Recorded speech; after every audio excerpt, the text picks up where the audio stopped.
I think I was the first one to really realize what was going on. I just screamed, like, stop the bus, someone's getting stabbed, everybody get the hell off.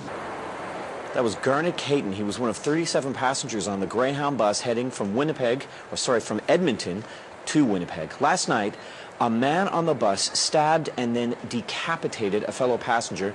CTV's Murray Oliver has been on the scene all night. He joins us now from Winnipeg, and I'm just going to say right off the top, Murray, so you can speak freely about this and give us the facts as they are. Just warn people that this is obviously a very graphic story, and if the kids are near the TV, they may want to send them away for this.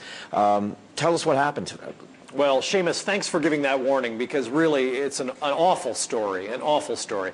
Here's what witnesses have told us. This bus was moving from Edmonton to Winnipeg. It was a late night, an overnight bus. It was traveling with 37 passengers and one driver. And they had reached just outside of Portage la Prairie, Manitoba, a little over an hour and a half from their destination, which was Winnipeg. There was a movie playing overhead. They told us it was Zorro, if you can imagine that. And at the back, there was a 20-year-old, 18 to 20-year-old young man who had headphones on, was sleeping with his head against the window. Sitting next to him was a man described as about 6 feet tall, very large, wearing sunglasses, although it's dark in the back of the bus in the middle of the night. It's about 10 o'clock at night. Still, he's wearing sunglasses. They were not together. They just happened to be seated together.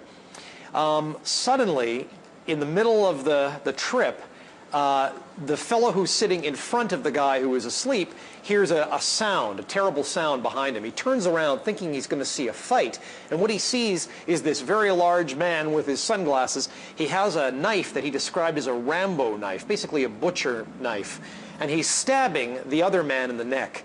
Immediately, panic breaks out in the bus. The driver pulls the bus over to the side. Obviously, he has a lot of presence of mind to pull over carefully so that the bus doesn't roll on the gravel shoulder. People begin to flee towards the front of the bus.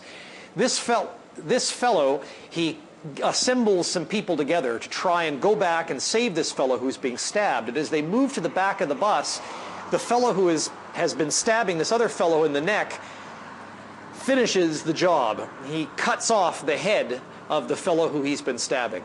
Then he takes the head and his butcher knife and attacks the people who are coming back to try and help. They run off the bus. They try to slam the door. This fellow manages to get the knife through the door, and he's jabbing at them with the knife. Everyone runs in all directions.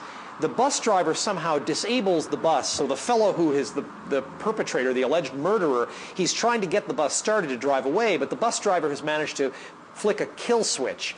A truck driver stops, starts to hand out wrenches and crowbars, and they form a little sort of defense group in front of the door of the bus to prevent this fellow from coming off the bus and attacking them further. 3 or 4 big guys with these wrenches and everything make a little group, and they manage to keep this guy on the bus. Other people have run into the bushes. People are laying in the ditches. The scene, the description of the scene is so terrifying and so horrific. Personally, I can hardly imagine it. Finally, RCMP arrived after perhaps 10 minutes, surrounded the bus, and after a standoff lasting several hours, the man was arrested. Murray, you hear a story like this, you simply do not know what to say. Unbelievable. It is unbelievable.